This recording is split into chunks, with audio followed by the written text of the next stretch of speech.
Are you excited about getting to play them again? Yeah, I'm always excited about playing one of the best teams in the league. You know, they have the most points, they're on an excellent run, they have really great players, they're well coached, they're well organized, they work really hard, and they're hard to beat. So anytime you get to play a team like that, it's really exciting because you get to kind of test yourself, test what you've been doing in practice, what you've been doing all year, and so hopefully we hold up to that test. In terms of, you guys have had obviously 2 losses against them this year. The last one didn't go as planned, but you have 3 wins in a row now.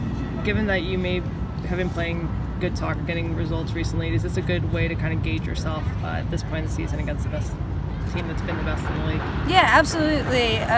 This year we've been plagued by a lot of injuries, people coming back, and then as soon as people come back, we're losing other people.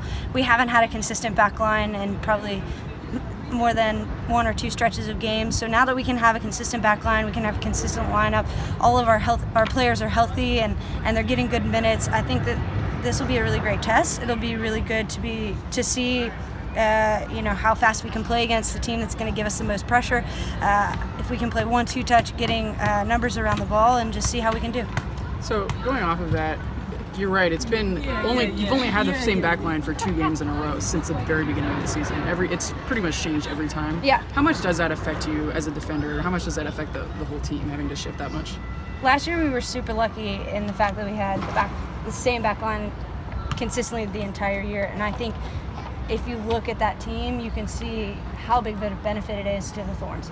So not having Menges for stretches, not having Sonnet for stretches, you know, not having Midge, and then I was out for a couple games, and just being really inconsistent is difficult because working in a back line, it's like a unit within a unit of the team. So making sure that that unit is working at 100%, you need to have more consistency. So now that we're having that and we're having more success and we're limiting more shots, we're looking better. We still got a ways to go, and so it'll be fun to test them against, you know, Lynn Williams and Crystal and all their scoring threats. And then after that North Carolina game here, afterwards everybody was kind of almost stunned because it was such a weird, it was like 3 minutes and 3 goals in 3 minutes or something like that. Yeah, it was a bad stretch of 3 minutes. Yeah.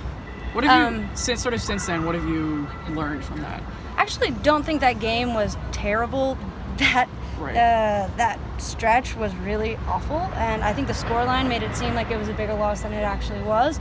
But at the same time, I mean, it's still a 4-1 loss, and that's unacceptable for our team. We're way too good to be able to give up that many goals, even if it's to North Carolina. So we need to learn from that. We need to know that we need to be turned on and tuned in every single second, whether it's corner kicks, whether the ball's out of play, I don't care.